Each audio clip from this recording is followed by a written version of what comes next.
Bueno, buenas noches, Rafa. Buenas noches al auditorio, a los presentes aquí están acompañándonos en Zoom, al auditorio en Facebook. Hoy contamos con la presencia de una persona que ya había estado aquí varias veces, que hacía ya un tiempo que no estaba con nosotros, y es el presbítero Pedro Miguel Funes Díaz, que es el fundador de los Cruzados de Cristo Rey, que no es el fundador, perdón, es el superior de los Cruzados de Cristo Rey, superior. que además es doctor en teología, en patrología, y que ha impulsado fuertemente esta doctrina en doctrina social de la Iglesia. Padre, pues contamos otra vez con su presencia, le agradecemos muchísimo su tiempo y pues le pedimos que nos comparta sus conocimientos en relación a la doctrina social de la Iglesia y el siglo XX. Adelante, Padre. Buenas noches. Muy bien, cómo no. Buenas noches. Buenas noches. Pues muchas gracias y me da mucho gusto poder hablar hoy aquí y tocar esos temas. En la maestría están comenzando con el siglo XIX, entonces voy a llegar al siglo XX, pero voy a arrancar un poco con algo del siglo XIX para que podamos también siempre ver un poco lo anterior, sirve para comprender el tema del siguiente, ¿no? En este caso, el siglo XX, pero entonces vamos un poco hacia atrás. Y aún podríamos decir que podemos irnos tantito más para atrás, para entender algunas cosas generales. No vamos a entrar en detalles, pero mencionar, ¿no? Algo para entender cómo fueron las cosas y por qué se fueron dando y cómo se llegó a la formulación de la doctrina social de la Iglesia, y no nada más como en los documentos, sino tratando de comprender el contexto, o sea, las cosas que iban pasando en los tiempos en que se escribieron los documentos, porque así podemos comprenderlo mejor. ¿Sí? Si nosotros vemos lo que pasaba, entonces también nos ayudará a entender lo que se decía. ¿Sí? Los hechos, las palabras tienen relación. Y por lo mismo conviene echar un ojo hacia atrás y podemos entonces ver todo este tema así y a la larga decir, pues con razón, ¿verdad? Con razón, no. O ya la entendí. Bueno, siempre hay cosas que nunca acabamos de entender porque el conocimiento humano es limitado, ¿verdad? Pero por lo menos entendemos un poquito más. Así que vamos viendo. Si nos vamos todavía un poquito más para atrás del siglo XIX, decimos, pues, el mundo estaba cambiando muy fuertemente. Y llegó el momento en que las estructuras políticas y sociales que habían existido durante muchos siglos empezaron a quebrarse, a modificarse, a resquebrajarse. Naturalmente no todas en absoluto, ¿no? Pero muchas cosas sí estaban cambiando. Ya en el siglo XVIII podríamos decir que comienza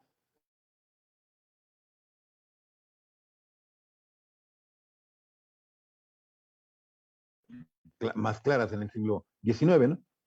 Pero no solo, es toda la mentalidad de la ilustración, pues permea por muchos lugares y comienza a haber muchas ideas y reflexiones sobre esta nueva situación y muchos problemas, y muchos problemas. Sin entrar todavía al siglo XIX, podemos pensar en la Revolución Francesa, ¿no? Que es un hecho significativo, ¿no? No es el único hecho, hay muchos hechos, pero este es significativo, ¿no? Que nos dice, mira, las cosas estaban cambiando y cambiando muy fuertemente. Ya antes de la Revolución Francesa tenemos la independencia de Estados Unidos, ¿no? Que también marca muchas cosas. Ahí comienzan con un gobierno distinto, ¿no? Del que se tenía en los países en Europa. Y luego la Revolución Francesa, que también significa un cambio drástico y fuerte, pero no solo, o sea, aunque hay años de diferencia entre cada cosa de la que estoy hablando, pues son cosas que tienen una vinculación. Luego llegarán las independencias de los países de América en general, ¿no? Desde México hasta Argentina, ¿no? Pasando por todos los demás. Bueno, quizá dejando a Brasil que después, que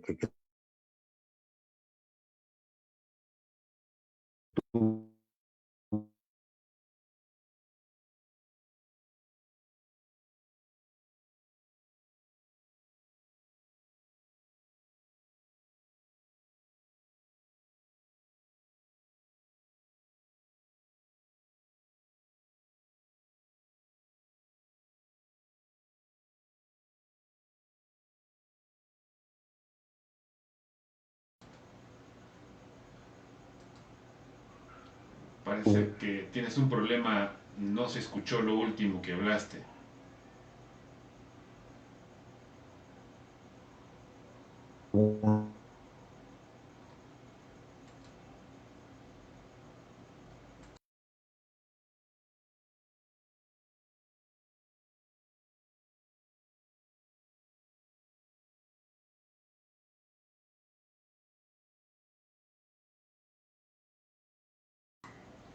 Una disculpa, pero se le cortó el internet. En un momento más seguramente se reconectará. Una disculpa, un momentito más.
Entonces, démonos, tengamos unos minutitos de paciencia nada más para que pueda volver a conectarse. Pero Rafa, podemos aprovechar para platicar lo que va a haber próximamente, ¿no? Sí, sí, yo creo que sí. También, pues miren, primero pues otra vez también una disculpa. Esas son las cuestiones que pasan cuando se utiliza la tecnología a larga distancia. Pues las próximas conferencias vamos a estar enfocando fuertemente los programas a las cuestiones de la doctrina social.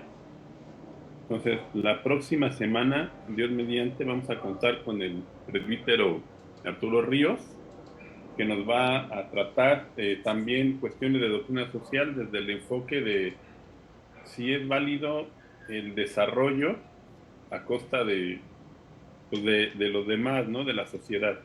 Eso sería la semana que entra. Después vamos a tener ahí un invitado que lo estamos ahí cocinando, un invitado sorpresa, que esperemos que sea una plática pues muy interesante para todo el auditorio. Luego va a ser o vamos a tener las fiestas patrias y en ese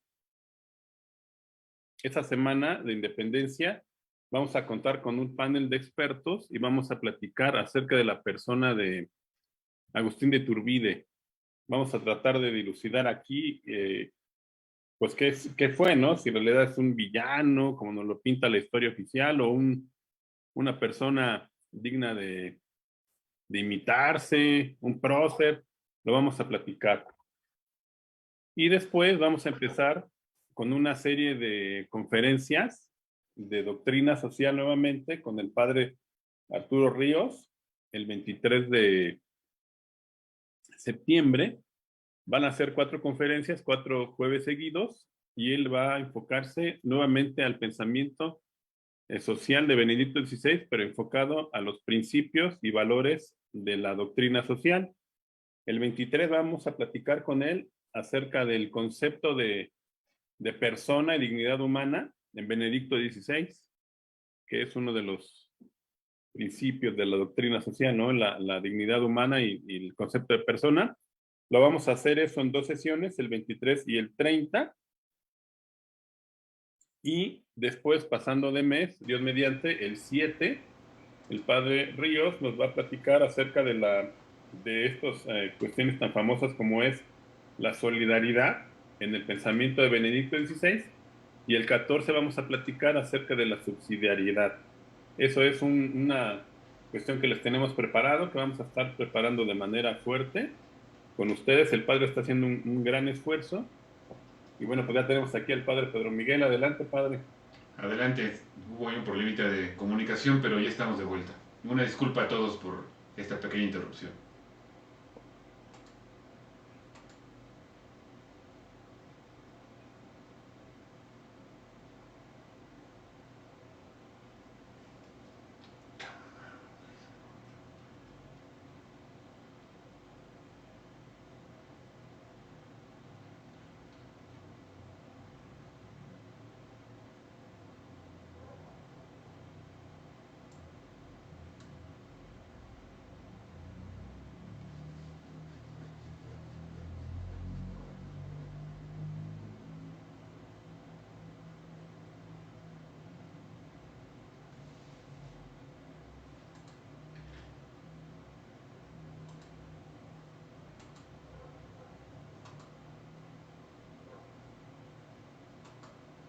Ya tienes habilitado el micrófono, lo puedes abrir.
No, pues les pedimos una disculpa. El padre Pedro está teniendo problemas con su internet. No está en su lugar habitual de residencia, está en la casa de los Cruzados de Puebla.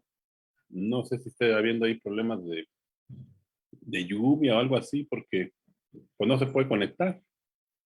Esperemos un momento, por favor. Mientras tanto, pues les sigo comentando que pues platicaremos con el padre Arturo Ríos. Con el padre Arturo Ríos nos hará el curso este de doctrina social, 4 jueves seguidos. Los que ya han podido contar con estar en alguna de sus pláticas verán que es yo le digo al padre que le da pena, ¿no? Pero luego es que es un erudito, es una persona que tiene un amplio conocimiento sobre todo de los documentos de su santidad Benedicto XVI, pero además tiene una manera de expresarlo muy sencilla, de que todos los que no somos eruditos pues, le podemos entender con facilidad. Entonces los invitamos, les repito, son los 2 últimos jueves serán primero de los 2 últimos jueves de septiembre y los 2 primeros jueves de octubre. Estamos hablando y esperemos ahí que no nos falle el internet de ese día, ¿no? Que sería el 23 de septiembre, el 30 de septiembre también, y el 7 y el 14 de octubre. Esas serían las pláticas programadas con el padre Ríos. Les vuelvo a repetir que primero las 2 primeras sesiones versarán acerca de lo que es el pensamiento, el concepto de persona humana y de su dignidad según Benedicto XVI en relación a la doctrina social.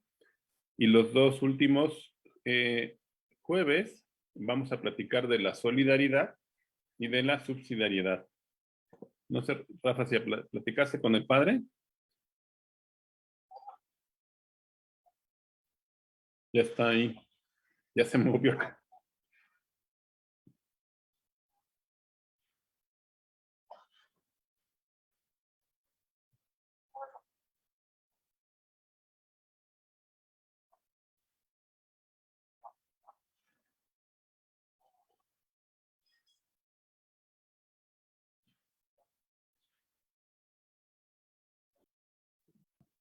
Bueno, ok, mira, como ven ustedes, voy en el coche porque ahí donde estaba no agarraba y creo que ahora sí se oye. Entonces, ahorita más adelante me pongo en un lugar para ya poder, continuar tranquilamente la charla. Estaba yo diciéndoles, y pues mientras vamos platicando entonces ese tema, que la cuestión está en que tenemos unos antecedentes y un cambio muy fuerte en el mundo. Hablaba yo de los cambios que se dieron ya desde el 18, la revolución industrial, la revolución francesa, bueno, la independencia de Estados Unidos, la revolución francesa, luego en el 19, la independencia de los países hispanoamericanos. Bueno, entonces, todo eso tiene que ver con el tema de la doctrina social porque era el mundo que estaba viviendo y había que dar una respuesta. Había que dar una respuesta. Esa respuesta no es fácil, no es fácil de dar. Es decir, la gente, y inclusive los papas en aquel tiempo, se enfrentaban a unas realidades de las que no tenían antecedentes, ¿sí? Y por lo mismo, las respuestas que daban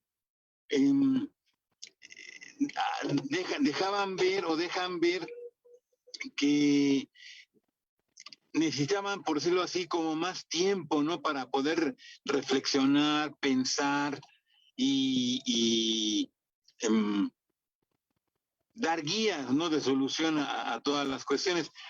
Uno de los problemas que se ve más fuerte en aquellos tiempos es el problema del liberalismo, ¿sí? Del liberalismo.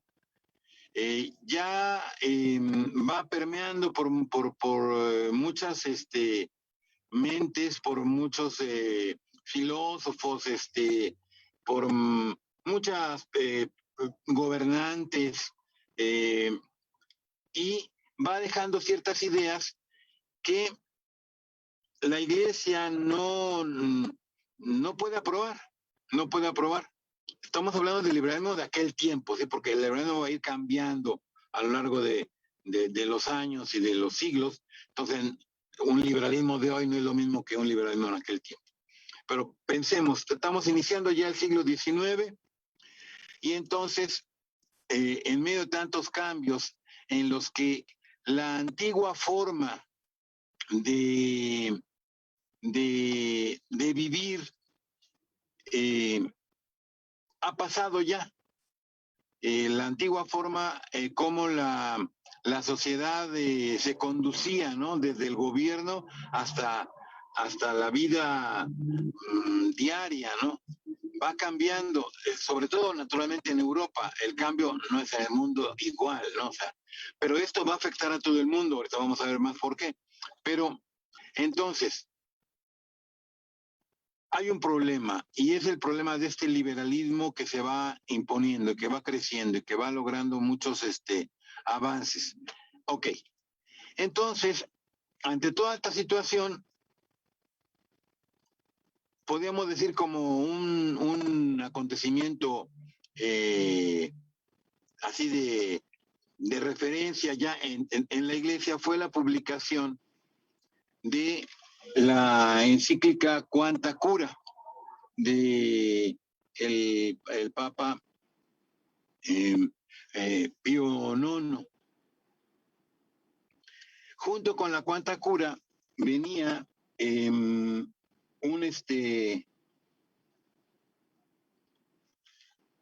como un añadido a la encíclica, en el que se hace una lista de errores del tiempo, de errores que había en aquel tiempo. Y esa lista, sobre todo, mira muchas cosas que se proponían en el liberalismo, ¿no? Y si la leen hoy, algunos se pueden quedar confundidos porque no, pero pues, ¿por qué se condenó esto, no? Sobre todo los temas que se refieren a la libertad. Y entonces hay que entender, porque si no lo entiende uno, no capta el sentido de lo que está allí, y dice, ay, pues ahí dijeron una cosa y ahora se dicen otras distintas, ¿no? En la misma iglesia entonces ha cambiado allí los principios, podía alguien pensar, ¿no? Pero no, en realidad no hay un cambio de principios, simplemente hay que ver de qué estaban hablando en aquel tiempo y cómo se proponían las cosas en aquel tiempo. Entonces, por ejemplo, habla de la libertad, ¿no? Entonces, dice cómo no está bien, o sea, en el sílabo, ¿no? Que es el compendio de los errores, pues dice que está mal, en pocas palabras, la libertad de cultos, ¿no? No se habla exactamente de libertad religiosa, pero bueno. O por ejemplo de la libertad de expresión. Y entonces el documento parece condenar eso. Si lo vemos desde nuestro punto de vista actual, decimos, ay, ¿por qué van a condenar esto, no? Si yo estoy de acuerdo, podría alguien pensar. Sí, pero hay que fijarse que lo que está diciendo es algo que se acomoda al problema de aquellos tiempos en el que estas libertades se proponían, por decir así, sin límites y sobre todo contra la iglesia, ¿sí? para fustigar, por decir así, a la iglesia. Y ciertamente el problema estaba en que habían cambiado las cosas tan fuertemente que no se hallaban las respuestas. Se veía el problema y había que decir algo. Entonces el Papa dijo, no, pues vamos a poner esta encíclica que es muy interesante, la Quanta Cura. Allí se abordan ya algunas cuestiones sociales y podríamos decir que inicia una reflexión, pero todavía es muy ¿cómo diría yo? Va por el lado de lo que está mal, ¿no? Decir no, esto no. Liberalismo, pero no al socialismo también, y así, ¿no? Y eso está en la Quanta Cura. muy por el lado del no. ¿Sí? Y digo, uno, ahora que la ve, le cuesta un trabajo por eso, pero entendiéndole su momento, uno dice, bueno, pues claro, o sea, va por ahí la cosa, pero como que todavía le falta, ¿no? Ok. Entonces, esto hay que tenerlo en cuenta. ¿Qué más pasa en el siglo XIX? Como había dicho, ya la revolución industrial venía desde el siglo XVIII, ¿no? Pero en el XIX es cuando se hace esta efervescencia de movimientos, de cosas, y también el socialismo va cobrando fuerza, va cobrando fuerza. Y en el siglo XIX ya empieza a haber también un movimiento entre los católicos que quieren también dar una respuesta ante la situación que se está presentando. De modo que en diferentes países, como en Alemania o en Francia, hay cosas en las que los católicos quieren también ir dando respuestas. Pero naturalmente están, por decir así, como que son los pioneros, ¿no? En algunos puntos, porque el mundo es distinto y entonces ahora hay nuevos problemas que hay que resolver. Toda la cuestión de la revolución industrial sabemos que trajo una situación social muy distinta. Y se señala siempre mucho el problema de que esta nueva situación pues trajo la consecuencia de la lucha de clases, ¿sí? Y eso en parte es verdad, o sea, pues sí, o sea, se generó una clase que tenía el capital y muchos que trabajaban en las fábricas y demás, pues eran obreros. Y con el liberalismo que había también, las líneas que había del pensamiento, entonces, pues no había conciencia de los derechos de los obreros. Y de modo que su situación era muchas veces bastante precaria. Había muchas injusticias contra ellos. Y eso lo percibían los católicos. Y empezaron a buscar también soluciones. Y en el siglo XIX hubo diferentes movimientos, cosas, como le digo yo, en Alemania y en Francia, para afrontar estas situaciones. Ahora, todo eso sirvió para que llegara un momento decisivo en 1891, porque fue cuando se promulgó la encíclica Rerum Novarum. Pero para entender la Rerum Novarum conviene también hacer referencia a esto. Fíjense, esto lo señala Juan Pablo II en la Centésimos Años, porque va a hablar de la Rerum Novarum, pero hace como un pequeño paréntesis para decir, oigan, pero es que para entender la Rerum hay que fijarse en la encíclica de Libertas Praesantissimum, que es también del mismo Papa, donde explica la cuestión de la libertad, ¿sí? Y la relaciona también con las cuestiones sociales. Pero ahí como que se va más al tema, por decir así, político y humano, ¿no? De la libertad. Por un lado, comienza hablando un poquito del tema con las personas, digamos, a nivel personal, a nivel individual, pero luego lo enfoca desde el punto de vista de la sociedad. Y entonces hace ver que no se puede perder la vinculación entre la libertad y la verdad. Y sigue todavía respondiendo a muchas provocaciones del liberalismo de entonces, que a lo mejor hoy nos suenan un poco duras, pero comprendiendo la mentalidad del tiempo y cómo iba ya entrando en un progreso en la reflexión, uno se da cuenta de que ya se está avanzando, ya no nada más es decir lo que no, sino que empieza a perfilarse lo que sí. Y eso es lo que nos da la Rerum Novarum. La Rerum Novarum entra ya directamente al tema de lo que se llamará la cuestión social. ¿Sí? La cuestión social, que en resumen, pues era la situación de los obreros. La situación de los obreros que muchas veces eran explotados por los dueños del capital. ¿Sí?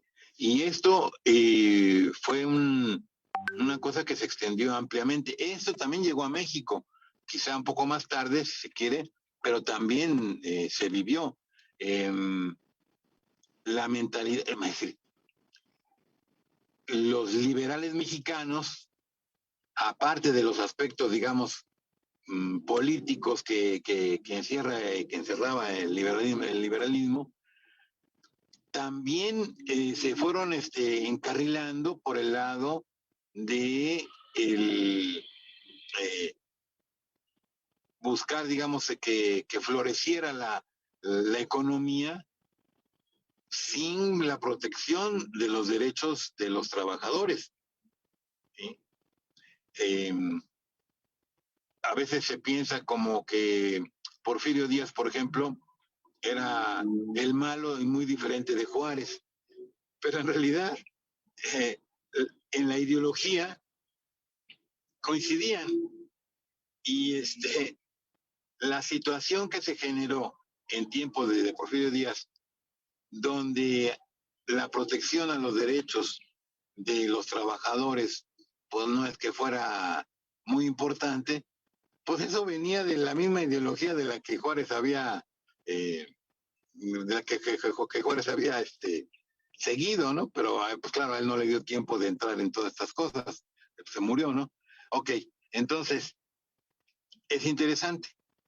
Luego también es interesante ver cómo cuando gana, vamos a ponerlo al revés, cuando gana el liberalismo, triunfa el liberalismo en México, comienza una nueva etapa también para los católicos mexicanos.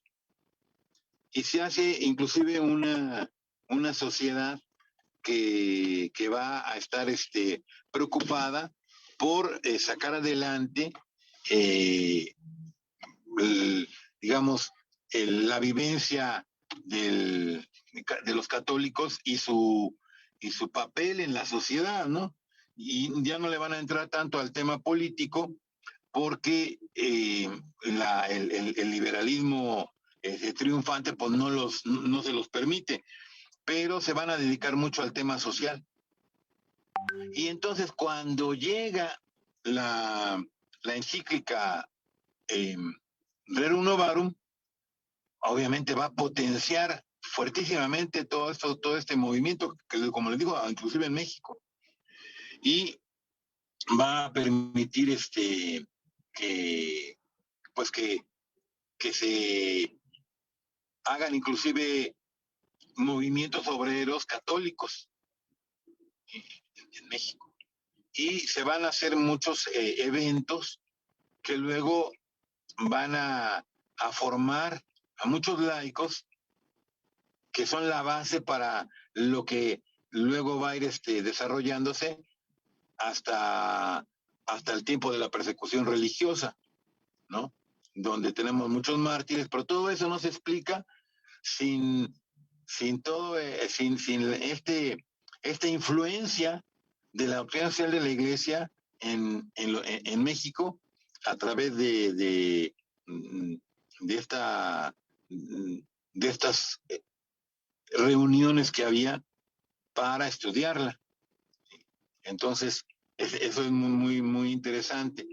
Y entonces, regresando un poquito todavía a algunas cosas, hay que tener en cuenta que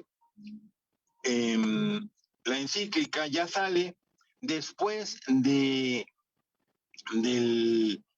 la caída de los estados pontificios, ¿sí?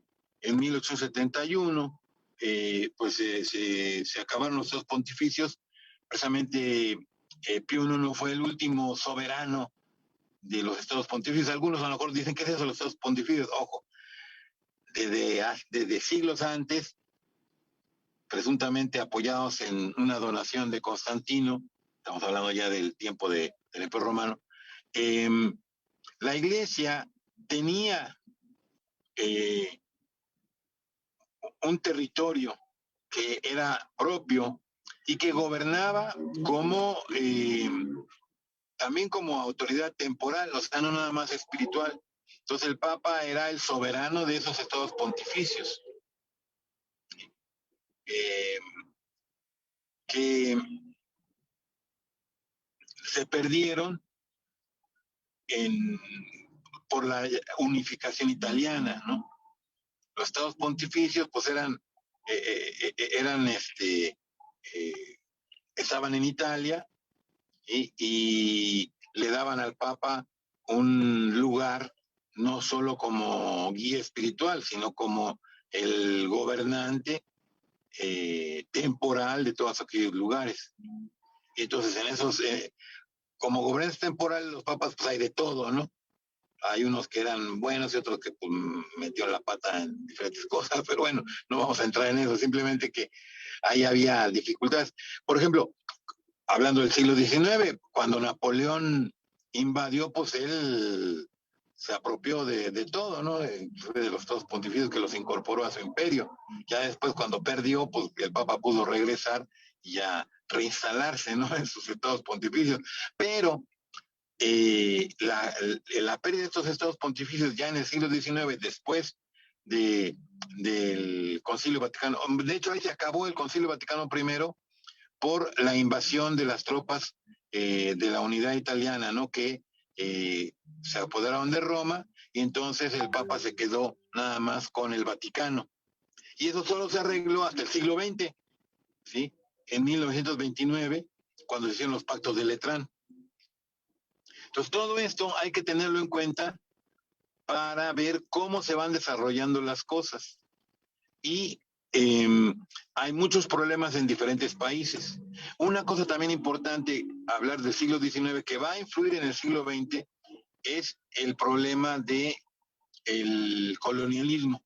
El colonialismo que se extiende o sea, todos los países de Europa quieren ser importantes como teniendo colonias. Y en eso entra también luego hasta el Japón mismo. Sí, Japón tiene todas sus peculiaridades, ¿no? Pero también entra en el colonialismo y fue el tiempo de la mayor expansión del imperio británico, ¿no? Y eso va a tener que ver con la misma revolución industrial, porque las materias primas que necesitaban para las fábricas venían de los países que eran colonias. Curiosamente, aquí en este momento es donde ya, digamos, los virreinatos y demás de España han caído también, ¿no? O sea, ya no es lo mismo, o sea, el colonialismo de esta época no es lo mismo que los virreinatos de España y de Portugal o de los propios, digamos, las posesiones de Portugal en el mundo, ¿no? Principalmente en América. Eso es otra mentalidad, es otra cosa. Y acá tenemos ya el colonialismo, como les decía, ¿no? Del siglo XIX, una expansión tremenda, que curiosamente también dio ocasión a que hubiera muchos misioneros que se iban a las colonias, no en plan de ir a sacar dinero, sino en plan de ir a evangelizar. Fue un tiempo también muy de muchos misioneros. Pero bueno, entonces, todo esto es el ambiente del siglo XIX en el que surge la doctrina social de la Iglesia, en donde se escribe la Rerum Novarum, que va a dar lugar a un cambio, porque ahora ya se trata de decir por dónde hay que caminar. Entonces la Rerum obviamente no acepta el capitalismo, si se puede decir así, las propuestas liberales capitalistas no las acepta porque defiende a los obreros, pero al mismo tiempo dice que está mal el socialismo, porque no se puede llegar a lo que el socialismo pretende, eso no es factible y eso perjudica a los mismos obreros. De hecho, por ejemplo, hablando de la propiedad, en la misma encíclica se hace ver que se necesita que los obreros tengan propiedad, o sea, no se trata de quitar la propiedad privada, sino que los obreros también sean propietarios, ¿no? El Papa pensaba en aquel tiempo sobre todo en que tuvieran una propiedad como un terreno, una casa, cosas de ese tipo, ¿no? Entonces, todo esto lo impulsa la Rerum Novarum. Ese es algo muy importante. Y de allí va a empezar, como les digo, un movimiento en todos los países a donde va llegando la Rerum Novarum, y entonces así vamos a ir entrando al siglo XX. Vamos a pasar a otra etapa, pero que tiene la raíz aquí. Entonces vamos a hacer algo del siglo XX. En el siglo XX tenemos sobre todo como una marca muy fuerte al principio la Gran Guerra, que es la Primera Guerra Mundial. Ahora le llamamos sobre todo Primera Guerra Mundial, pero también es el nombre la Gran Guerra. Entonces, con esta guerra mundial, la situación se pone obviamente muy difícil. La guerra mundial tiene que ver mucho con las alianzas que se hicieron entre las potencias de aquellos tiempos y que tenían que ver, donde se hizo mundial la guerra precisamente por las colonias, ¿sí? Por las colonias. Y entonces, el Papa, ya cambiando aquí, estamos con San Pío X, León XIII es el de la Rerum Novarum. Les había hablado yo primero de la Quanta Cura, ese es Pío IX. La Rerum Novarum es León XIII. Y ahora tenemos acá, estamos hablando ya de San Pío X, y él es el que lleva a la iglesia y se preocupa mucho por un problema que había, que era el modernismo, ideas un poco curiosas, digamos, que no vamos a comentar ahorita, pero que él trata de que se controle todo aquello. Y viene entonces, como les digo, la Primera Guerra Mundial, la Gran Guerra. Y él, en el hecho de muerte, se lamenta de no haber podido hacer que no se desatara la guerra. Y hay un autor que hace ver cómo le pesaba mucho al Papa el hecho de que los alumnos de la Universidad Gregoriana que venían de diferentes países se sentaban juntos en las bancas, ahora tuvieran que irse a las trincheras porque eran jóvenes, ¿no? Tuvieran que irse a las trincheras para enfrentarse unos a otros, ¿no? En la guerra, que fue una guerra horrible, ¿no? De que no había avances para ningún lado por toda aquella guerra de trincheras que es típica, ¿no? De la Primera Guerra Mundial. Pero bueno, el caso es que viene Benedicto XV, y trata de promover la paz. Él se preocupa mucho por la paz, ¿sí? Y entonces trata de exhortar a la paz y a la oración. Pero entonces vienen otros acontecimientos importantes. Tenemos la caída de los zares allí en Rusia, ¿no? Entonces viene la revolución bolchevique y se impone el socialismo en un país ya en el mundo. Pero aquí no nomás es que se haya impuesto, sino que el socialismo comunista ya, bolchevique, tiene un afán internacional. O sea, su propuesta no es poner el socialismo en Rusia. Ellos, su mentalidad es que tiene que ser todo el mundo, tiene que ser comunista. Y se establece el Comintern, ¿no? Por decir, como para poder llevar el comunismo a todas partes, por todos los medios además. Entonces, es una realidad que se da en aquellos tiempos, ¿no?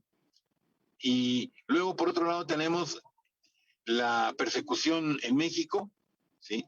La persecución en México, que viene un poquito después, pero antes de la persecución está la Revolución Mexicana, que cambia también mucho las cosas en el país, ¿sí? Y va a tener sus propias características.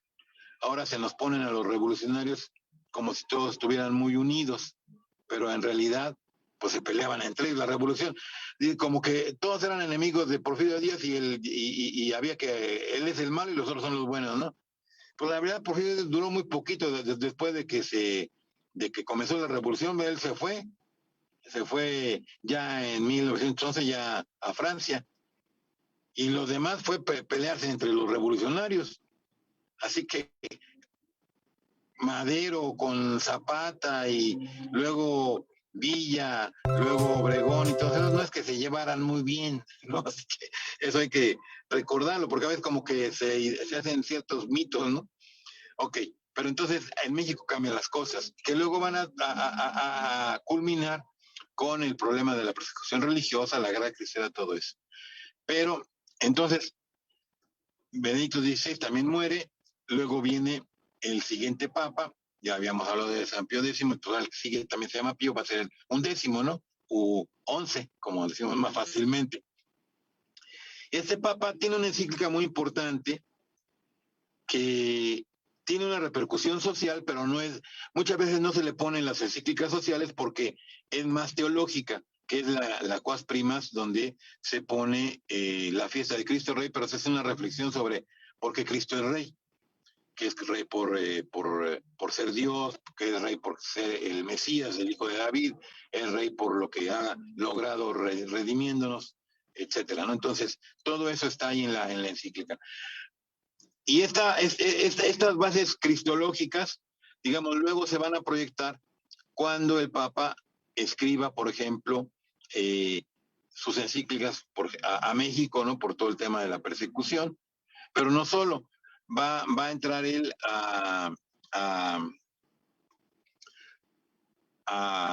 redactar otras encíclicas muy importantes que, que van a marcar el desarrollo de la doctrina social, ¿sí? En ese ambiente, ¿no? Que estamos diciendo. Hay muchas cosas muy tremendas que pasaron entonces.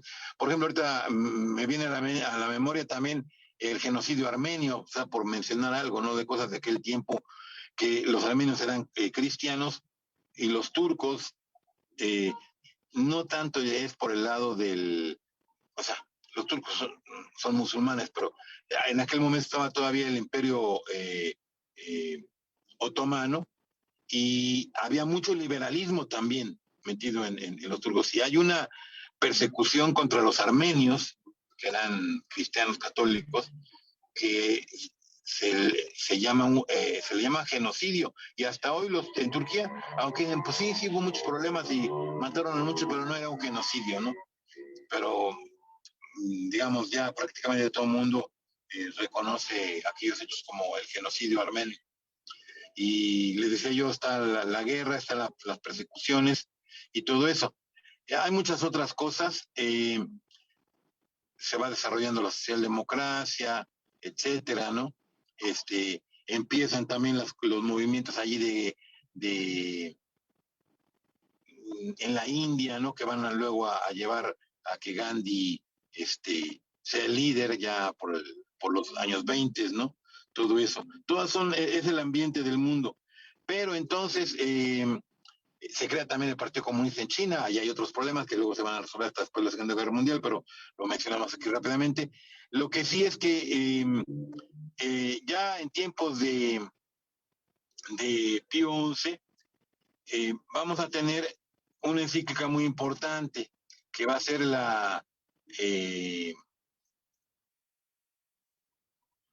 van a ser tres, que van contra los totalitarismos, y a mí me parece que es muy, muy bueno señalarlo, ¿no? Porque se van a desarrollar tres totalitarismos principales. Aparte del problema del capitalismo, está el problema de esos totalitarismos que serían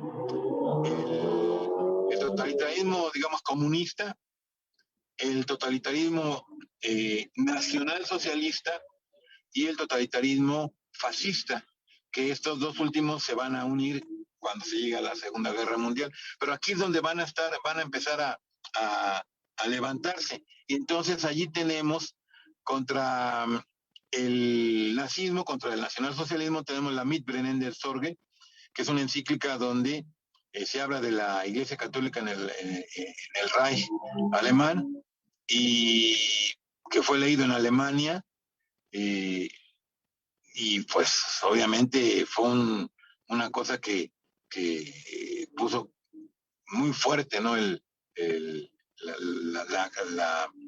Digamos, el señalar el problema del nazismo y de las propuestas racistas que tenía y demás. Entonces, el Papa anima a los laicos y los llama a la resistencia, buscando que a ver que se logre la paz, ¿no? Todavía Pío XI en algún lugar afirmó cuando ya se empezaba a propagar el antisemitismo que somos espiritualmente semitas, dijo, hablando de los católicos. Luego tenemos la Divini Redemptoris sobre el comunismo ateo y sobre la nación cristiana.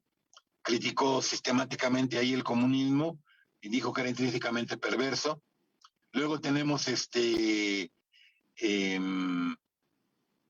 sobre el fascismo, non abbiamo bisogno, porque el fascismo, algunos piensan que Pío XI pues, ¿cómo se llegó a poner de acuerdo para los pactos de Letrán?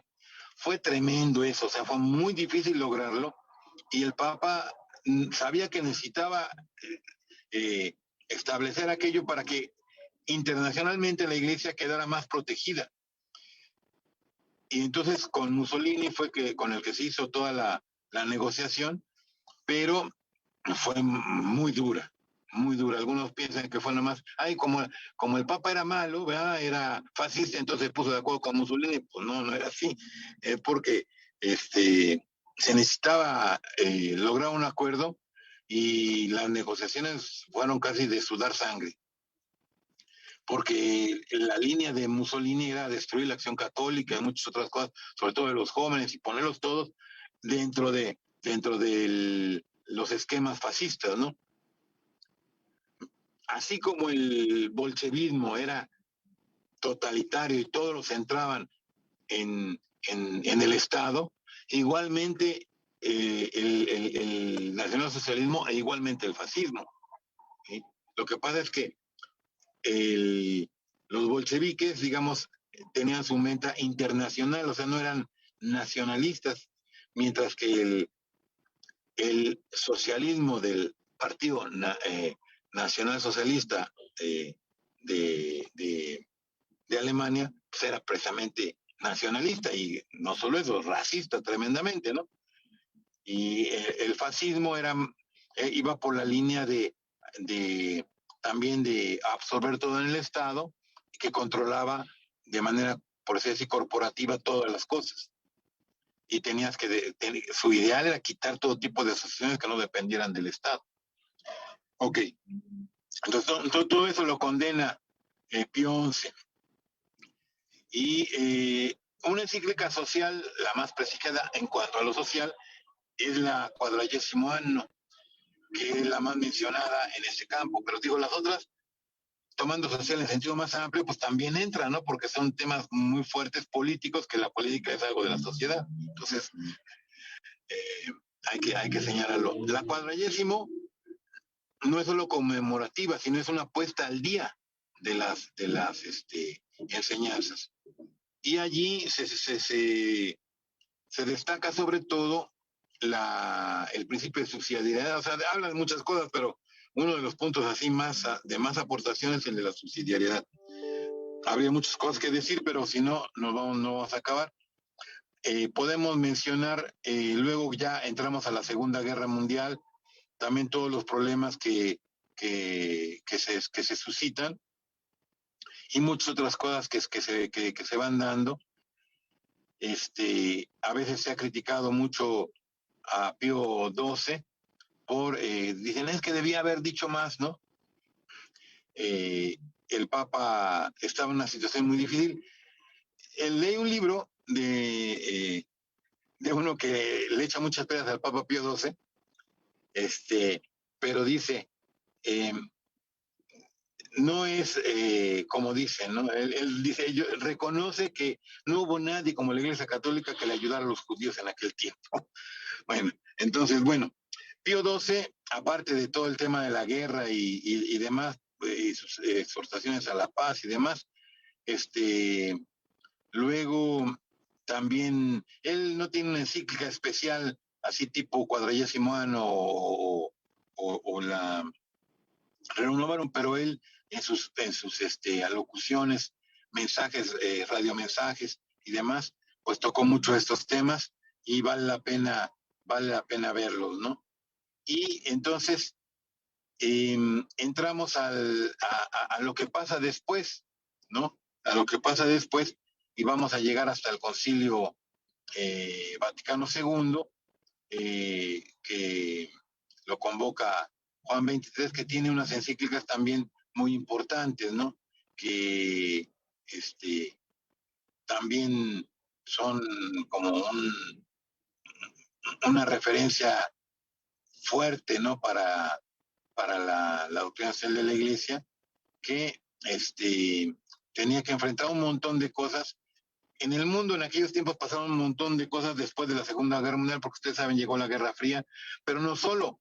Después de la Segunda Guerra Mundial se acabó las colonias de los grandes, de los países europeos se les salieron de las manos, tuvieron que dejarlas y así fue. La misma Inglaterra, pues, se tuvo que dejar, y muchos problemas que se vinieron con eso, ¿no? El Imperio Otomano había caído en la Primera Guerra Mundial, en toda aquella zona había estado dominando Inglaterra, pero también Francia, que era una parte, había muchos problemas, pero después de la Segunda Guerra Mundial, pues todo aquello tuvieron que irlo dejando y dejaron la situación tan crítica que hoy siguen los problemas allí en aquella zona, ¿no? Fue cuando se creó el Estado de Israel, con muchas cosas interesantes que podía uno decir, pero pues hay que saltárselas, ¿no? Simplemente estamos en que es el ambiente de la Guerra Fría el que va a dar lugar o el que va a estar, digamos, hay que tener en cuenta para considerar las siguientes encíclicas. Tenemos la Mater Magistra, ¿no? Que es muy importante de Juan XXIII, y luego ya vendrá la convocatoria al concilio. Pero bueno, la Mater Magistra es de los años 60. Él dice que la cuestión social se está extendiendo a todos los países. Y luego va a tener otra cadena muy importante, la Pacem in Terris, ¿sí? La Pacem in Terris, donde toca el tema de la paz claramente, y lo dedica inclusive a las relaciones políticas, uno de los capítulos. Pues vale la pena verla y profundizarla. Luego, en el concilio es un parteaguas, digamos, en la vida de la Iglesia, porque como que lo que comenzó en el siglo XIX, de ver una situación tan distinta del mundo, que los papas decían, ahora qué hacemos, y que vienen las primeras respuestas, ¿no? Como decía yo, con la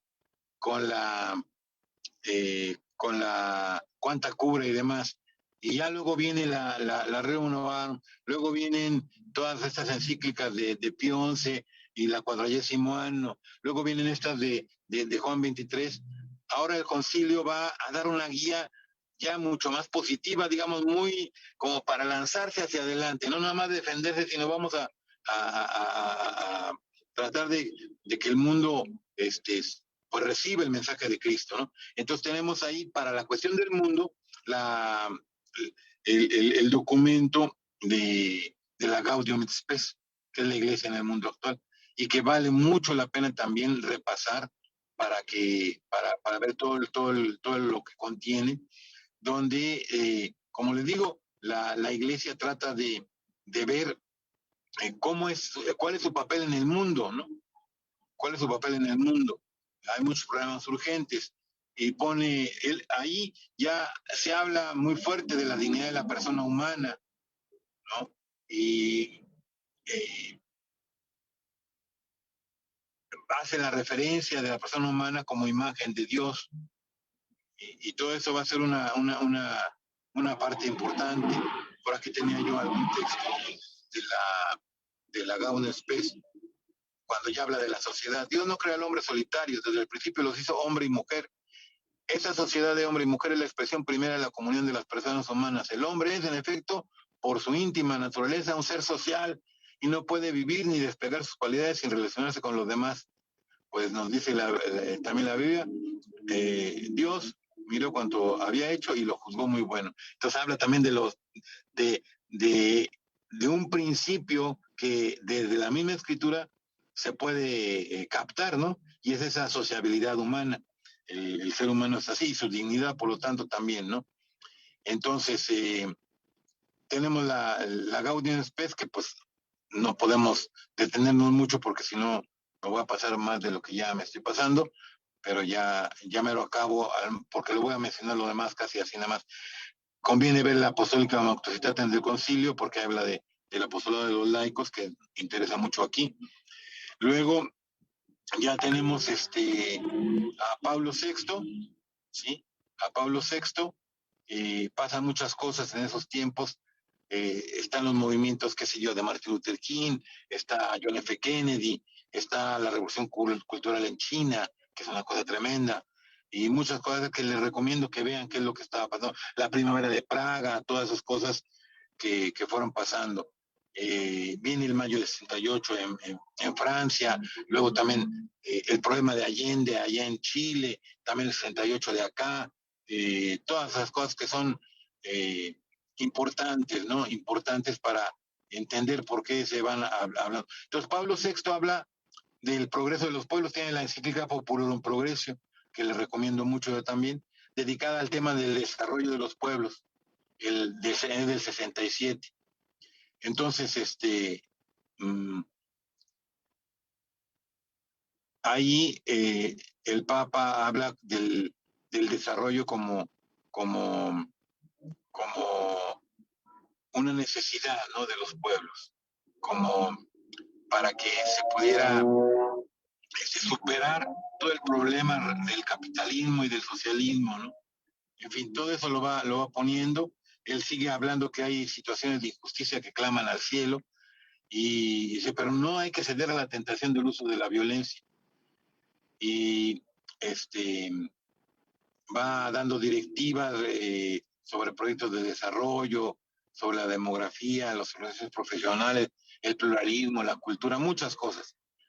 Y bueno, entonces ya después de Pablo VI tenemos, bueno, todavía es Pablo VI, él publica la 80ª Adveniens, que vale también la pena, es una, igual que la 40º año, esta conmemora la Rerum Novarum, pero ya en vez de a los 40, a los 80 años. Entonces, esta encíclica es importante. El Papa en esta, pues, de nuevo, no nomás es que la conmemore, sino que va poniendo al día, ¿no? La Rerum Novarum conforme a los problemas que él ve que se dan en el mundo. Y entonces, habla ya del trabajo, ¿no? Por ejemplo, tengo aquí un pequeño párrafo, por dar una idea. Con el crecimiento demográfico, sobre todo en las naciones jóvenes, el número de quienes no llegan a encontrar trabajo y se ven reducidos a la miseria o al parasitismo irá aumentando en los próximos años, a no ser que en un estremecimiento de la conciencia humana, que esto provoque un movimiento general de solidaridad por una política eficaz de inversiones, de organización, producción, bla, bla, bla. Entonces, entra el tema, ¿no? Pero ya lo ve con esa panorámica internacional muy fuerte. Habla ya de los derechos humanos, ya, pues claro, porque además también ya tenemos la ONU, ¿no?, que también tenía sus declaraciones de los derechos humanos, que tenían algunas críticas, pero que básicamente pues era una cosa importante que fue buena para el mundo, ¿no? Del marxismo también habla, ¿no? Dice, si bien en la doctrina del marxismo pueden distinguirse diversos aspectos, es sin duda ilusorio y peligroso olvidar el lazo íntimo que los une radicalmente a los elementos del marxismo, y el aceptar los elementos del análisis marxista sin reconocer sus relaciones con la ideología, entrar en la práctica de la lucha de clase y de su interpretación marxista, omitiendo el percibir el tipo de sociedad totalitaria y violenta a la que conduce este proceso. O sea, se ve que él decía, aquí no podemos caminar por este lado, ¿no? Y como se ve, siempre están insistiendo en que no se trata de que el capitalismo esté bien, sino que más bien es decir, hay que buscar los derechos de las personas, el derecho al trabajo, por ejemplo, que mencionamos hace un momento, pero no hay que recurrir a la violencia y no hay que entrar por el camino del marxismo, ¿no? Eso es algo que señalaba con fuerza. Ya tenemos más tarde y para muchos pues fue un tiempo que vivimos con mucha fuerza, el tiempo de Juan Pablo II, ¿no? Y donde van a pasar muchas cosas también en su tiempo, que va a ser, por ejemplo, pues la misma disolución de la Unión Soviética, la caída del muro de Berlín, muchas de estas cosas en donde él tuvo que ver, ¿no? De alguna forma, el cambio de las relaciones de China con Estados Unidos, que genera una nueva situación en China, que es la que, o sea, ya se acaba todo el maoísmo de China como era original y pasan a otra cosa y empiezan a dar otras posibilidades ahí a las empresas, de manera que hoy China es una economía, la segunda economía más grande del mundo, ¿no? Pero ahí comienza en aquellos tiempos, con Deng Xiaoping. Ok, luego hay muchos otros problemas, ¿no? Que se van, empieza a cobrar más importancia en el mundo el tema de las drogas, está todos los problemas en Colombia, el cártel de Medellín, todas esas cosas, pero también hay otras interesantes, buenas, que luego no han florecido del todo, pero ahí están, la Unión Europea, ¿no? La Unión Europea, cómo se crea. Aquí es muy importante señalar que los que promovieron la Unión Europea eran católicos. Tenemos a Konrad Adenauer de Alemania, todos estamos hablando ya después de la Segunda Guerra Mundial, obviamente, Konrad Adenauer, Alcide de Gasperi en Italia, y Robert Schuman, ¿no? De Francia, que no era el presidente, pero que tenía su influencia y fue muy importante, y bueno, en tiempos también de Charles de Gaulle, pero que tiene una perspectiva muy buena, tenía una perspectiva muy buena en la Unión Europea, pero que después se fue como haciendo más radical hacia ciertas cosas y no quisieron finalmente meterle los orígenes cristianos de Europa, no las raíces cristianas de Europa, pero los primeros que promovieron fueron estos que tenían una influencia muy grande de la doctrina de la Iglesia. Es tiempo también de de los conflictos de Israel y los palestinos, todas esas cosas, los acuerdos de Camp David, todas esas cosas que ustedes pueden buscar allí, allá en Sudáfrica, ¿no? Todo el tema del apartheid, luego la llegada de Mandela, todas esas cosas. Bueno, todo esto es parte del tiempo de Juan Pablo II. Tiene sus encíclicas importantísimas, la Laborem Exercens, que es un tratado increíble sobre el trabajo. O sea, Juan Pablo II tenía una capacidad increíble filosófica que se percibe en esos documentos, ¿no? Que obviamente también tienen una fuerza teológica muy grande, pero tiene una capacidad increíble en el análisis, digamos, antropológico, ¿no? De los problemas, ¿no? Él se apoya en la Sagrada Escritura, no es que sea nada más filosofía. Por ejemplo, aquí tengo un texto rápido. La Iglesia halla ya en las primeras páginas del libro del Génesis la fuente de su convicción, según la cual el trabajo constituye una dimensión fundamental de la existencia humana sobre la tierra. Y ya se sigue, ¿no? Y es curioso, si ustedes se fijan, la política del siglo XX se definía mucho en las líneas por la cuestión del trabajo. ¿Sí? Es interesante, ¿no? Digamos, todas las corrientes socialistas y las corrientes liberales capitalistas estaban en este punto, o sea, la discusión era sobre este punto, y sin embargo eran propuestas políticas, ¿no? Que para llegar al poder y en una determinada nación u otra, ¿no? En un estado o en otro. Ok, entonces tenemos la Laborem Exercens. Vamos a ver aquí más adelante para que me acuerde más rápido, porque tengo aquí frente la computadora. Entonces, sí, la solicitud de derechos sociales, lógicamente, que esta es del 87. Luego, aquí él parte de la Populorum Progreso, o sea, se acuerda de la encíclica que mencionábamos hace rato de, de Pablo VI, ¿no? Más adelante también va a tener una encíclica conmemorativa que es la Centésimos Annus, y yo se la recomiendo porque ahí como que hace una recopilación muy buena del pasado para darle una actualidad, ¿no? Y vale la pena entonces leerla desde esa perspectiva. Aquí dice él, por ejemplo, cuando habla de León XIII, ¿no? Que habla cuando criticó los sistemas sociales que había. Entonces, él dice acá en la Centésimos Annus, todos estos pasos conservan hoy su validez, o sea, lo de la Rerum Novarum, sobre todo frente a las nuevas formas de pobreza existentes en el mundo. Y además porque tales afirmaciones, las de la Rerum Novarum, no dependen de una determinada concepción del Estado, ni de una particular teoría política. El Papa insiste sobre un principio elemental de sana organización política, a saber que los individuos, cuanto más indefensos están en la sociedad, tanto más necesitan el apoyo y el cuidado de los demás, en particular la intervención de la autoridad pública. De esta manera, el principio que hoy llamamos de solidaridad y cuya validez ya sea en el orden interno de una nación, ya sea en el orden internacional, es recordado en la solicitud de Rey Sociales, de la que acabamos de mencionar.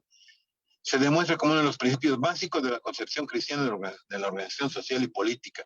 León XIII se pronuncia varias veces con el nombre de amistad, que encontramos ya en la filosofía griega. Ya se sigue, ¿no? Entonces ahí está. Esta encíclica, la Centésimos Annus. Luego tenemos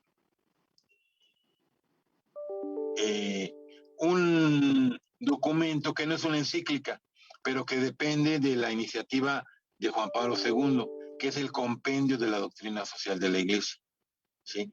Que fue publicado por la Pontificia Comisión Justitiae Pax en 2004. Se lo recomiendo mucho para que ahí recoge toda la enseñanza social, como compendia todo lo que tiene estas encíclicas que he mencionado y otras más. Y aquí le paro porque ya es mucho. Muy bien.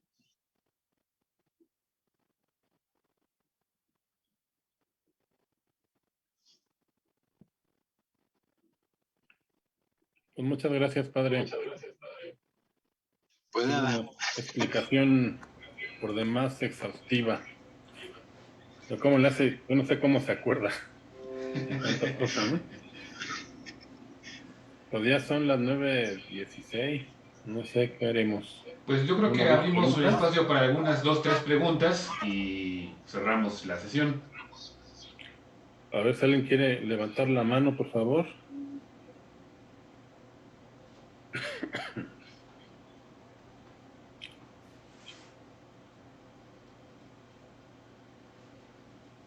¿Alguna pregunta?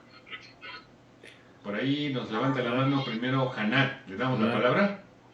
Sí, por favor. Entonces, tienes el micrófono listo para que lo abras. Sí, gracias. Solo, padre, si puede repetir el último documento que dijo, por favor. El último es el Compendio de la Doctrina Social de la Iglesia. Ok, sí, tenía una duda con una palabra. Gracias. Sí, sí. Muchas gracias. No, Se baja de internet, ¿no? Del Vatican.va. todos los documentos de los que hablamos se encuentran en el sitio del Vaticano. Aquí ahora, Pepe, por favor. Sí, muchas gracias. Padre, si pudiéramos resumir cuál es la importancia de la doctrina social de la Iglesia en esta sociedad volátil, líquida, ¿cuál podría ser su resumen de la aportación de la doctrina social de la Iglesia en esta nueva sociedad? Sí, mira, esa es una pregunta muy importante porque hay una cosa, fíjense, así como empezó la doctrina social de la Iglesia apoyándose en lo que hacían también los católicos, como les decía, miren, antes de que saliera la encíclica Rerum Novarum, había católicos en Alemania, en Francia, en Italia y en México que trabajaban por la cuestión social, ¿no? Entonces, nosotros tenemos que tener también iniciativa. Nosotros tenemos ya mucho más porque esta doctrina social nos ilumina, pero también tenemos que tener creatividad, ¿sí?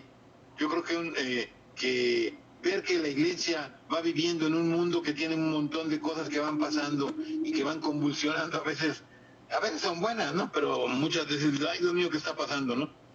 Entonces estamos en un momento así. Vivimos en ciertas incertidumbres, ahora nos cayó la pandemia, por decir algo así internacional, pero entonces, la doctrina social de la iglesia nos va a ayudar para que tengamos creatividad, digamos que nuestra creatividad tenga una línea por donde caminar. Al final, la doctrina social de la iglesia se apoya en el mandamiento del amor. Amar a Dios sobre todas las cosas y amar al prójimo como a uno mismo. Que es lo que Cristo dijo que era el primero y el segundo mandamiento, los más importantes, ¿no? Eso él mismo lo dijo. Y entonces, creo yo que la doctrina social es cómo vivir el mandamiento del amor en el día de hoy. Pero claro, tenemos que tener creatividad, porque alguien dice, es que lo que decía el Papa en la si quieres, en la Labor Emergencia, pues ahora cómo lo hacemos y ahora ya pasó esto. Claro, lee la Labor y tendrás nuevas ideas para poder completar para lo del día de hoy. Necesitamos entrarle a todos los problemas, al político, al social, al asistencial, digamos, al promocional, al problema ecológico, que muchos piensan, es que si habla de ecología es que es de izquierda, ¿no? No es cierto. Juan Pablo II hablaba de la ecología también, ¿no? Entonces, ¿y a poco era de izquierda? Pues no. Entonces, no. Todo eso hay que seguirle, ¿no? Ya me faltó mencionar ahora lo del siglo XXI, ¿no? Que tenemos al Papa Benedicto y a Francisco, y ellos nos están dando nuevas luces también, cada quien a su modo, lógico, pero hay que recogerlas porque necesitamos dar una respuesta. Y esa respuesta sigue estando en la solidaridad, en la subsidiariedad, en el bien común, en el destino universal de los bienes, en todas las cosas que están en la clase social de la iglesia, en todas las enseñanzas sobre la familia, sobre la comunidad internacional, sobre la comunidad política, todo está en el compendio, ¿sí? Hoy lo necesitamos. Y para poder decir, ¿qué hacemos aquí ahora que estamos aquí con la 4T y no sé qué hacemos? Mira, ponte a trabajar, ¿sí? Sigue alguna de las líneas que están marcadas en el compendio y te aseguro que vamos a lograr muchas cosas, ¿sí? Buenas. No necesariamente vamos a... Mira, el reino de Dios no lo vamos a implantar aquí, ese es para la escatología, pero lo podemos hacer presente cuando hagamos cosas buenas. Ahí va a estar el reino de Dios. Cuando hagamos cosas buenas, cuando le ayudemos. Ese señor que necesita una despensa porque pues toda su familia le cayó el COVID. Pues órale, hay que llevársela. Eso hay que hacerlo. Y ahí está el reino de Dios. Ahí se hace presente en lo temporal, ¿verdad? Porque ahí es darle de comer a aquellos. Y luego, si alguien dice, es que, mira, se perdieron trabajos. Oye, pues si puede hacer algo para dar trabajos, estás cumpliendo con la doctrina social. ¿Sí? Si tienen la capacidad de hacerlo, pues órale. Y así en todos los ámbitos, cada quien según lo que pueda, ¿no? Dios no nos va a pedir lo que no podemos. Y ahí está la doctrina social que nos da un montón de ideas. Un montón de ideas. Bueno, no sé si respondí. Muy bien. Le damos la palabra a Mónica Valladares. Listo, puedes abrir tu micrófono. Buenas noches, padre. Muchas gracias. Buenas noches. Mi pregunta va enfocada a como qué ejemplos hay de las respuestas que dieron ahí en Alemania y en Francia. Y por otro lado, el actuar conforme a la doctrina social de la Iglesia, como usted mencionaba, dando respuesta a ciertas problemáticas, pues es un medio también de santificación para las personas, ¿no? Al ejercer pues la caridad, ¿no? La misericordia. Eso es lo que... Sí, mira, hay algunos personajes, por ejemplo, en Alemania que son, por decir así, famosos, ¿no? Naturalmente siempre hay tendencias que unos van para un lado, otros van para el otro, ¿no? Pero Kolping, por ejemplo, y Ketteler, que promovieron muchas cosas en favor, y que de hecho se toman como, sobre todo Ketteler, que se toman como antecedentes, ¿no?, de la Rerum Novarum. Entonces, puedes buscar mira, hasta en la Wikipedia se encuentran artículos sobre ellos. Kolping es uno y Ketteler es otro, ¿sí? Y bueno,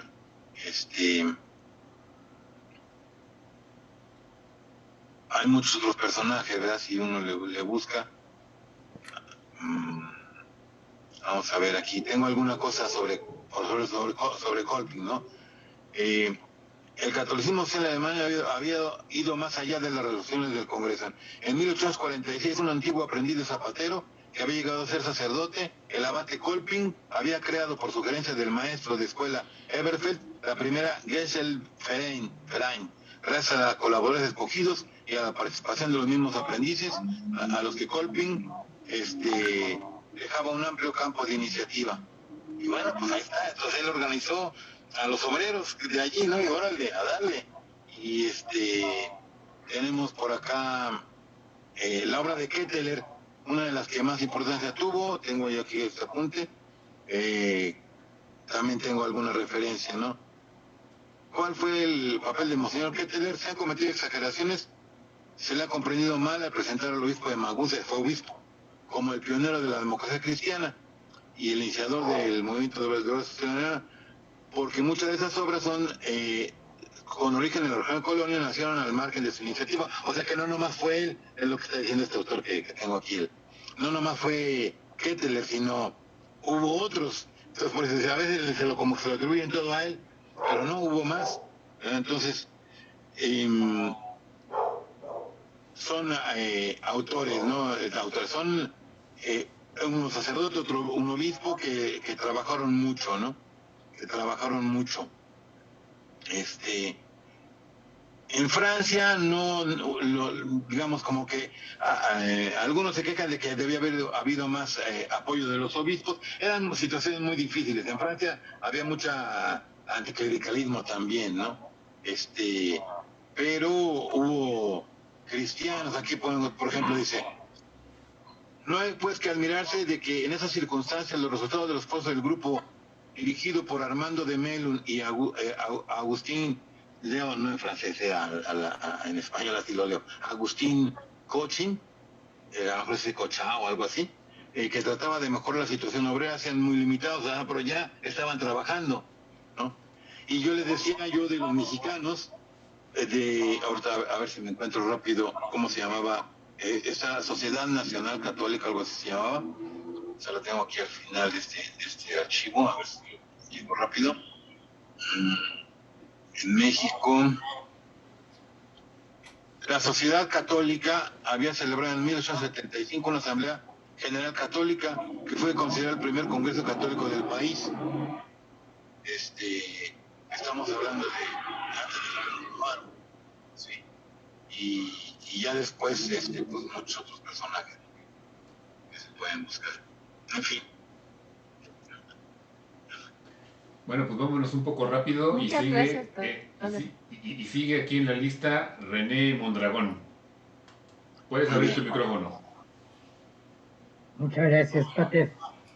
De verdad que ha sido un agasajo poderte escuchar.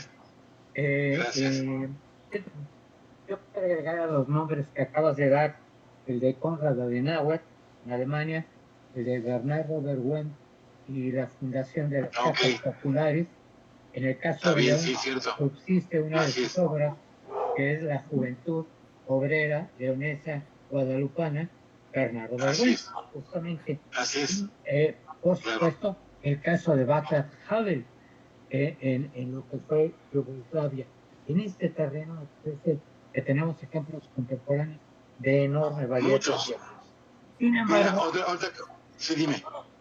Perdón, sin embargo, percibo en este proceso de formación de laicos, pero también de seminaristas, observo una desvinculación entre la formación social y el contenido que orienta siempre la doctrina social de la Iglesia. El resultado, como dice un buen amigo mío, no hay que extrañar, estamos en presencia de la 12ª generación de los libros de texto gráfico, y también se ha generado un proceso de laicos que acaban convirtiéndose en algo completamente laico y finalmente convertidos en un agnosticismo militante. Frente a esto, me parece que hay que decir y subrayar dos cosas. Cómo necesitamos a los cruzados y dos, tenemos que agradecerle con la vida a la Vasco de Quiroga lo que está haciendo. De verdad. ¿Cómo no? Bendito sea Dios que los tenemos a los dos. Muchas gracias. Muchas gracias. Ahorita me hiciste acordar también de Anacleto González Flores.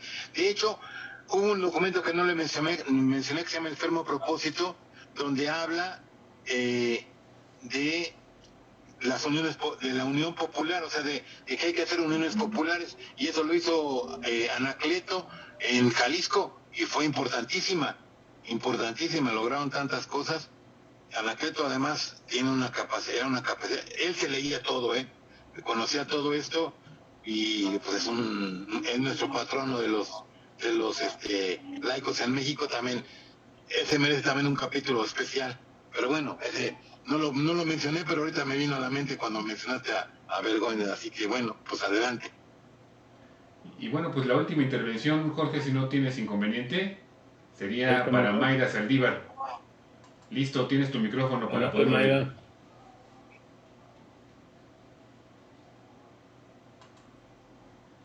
Puedes abrir tu micrófono. Sí. Mayra, activa tu micrófono.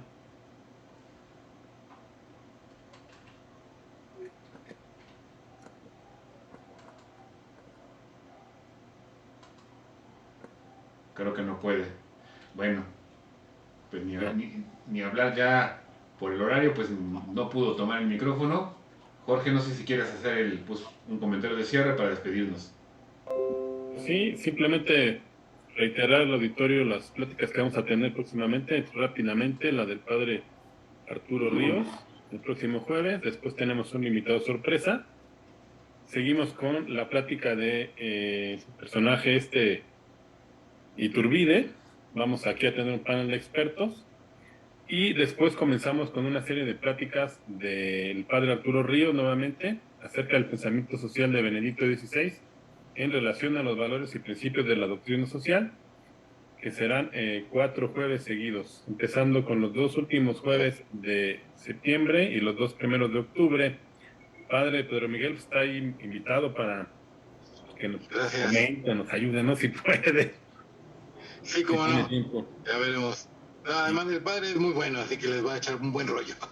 Es bueno, pues yo quería aprovecho para hablar con usted, hay que esté pendiente por lo que pueda suceder, ¿no? Que nos ayude. Esperemos que no pase nada, que estemos aquí bien, pero ahí platicamos. ¿Cómo no? Bueno, pues es todo. No sé, Rafa, ¿tienes algo más que decir? No, solamente darle las gracias, Pedro Miguel, que bueno, y una disculpa de nuevo a todos por el corte que hubo, pero pues ya ven que eso del internet, el servicio a veces no es lo suficientemente eficiente, y pues tuviste que salir a la calle para trabajar con el teléfono. Sí, estoy aquí en el camino de Puebla a Tlisco. Bueno, pues una disculpa a todos, muchas gracias que se conectaron, estamos a las órdenes. Recuerden, todavía nos podemos escribir a nuestras ofertas educativas en LOVAC Estado de México y en LOVAC en general, y estamos a sus órdenes, no lo echen en saco roto, todavía estamos en tiempo. Muchas gracias a todos, a nombre de LOVAC Estado de México, del Encuentro Ciudadano por la Paz. Muy buenas noches. Buenas noches. Buenas noches a todos.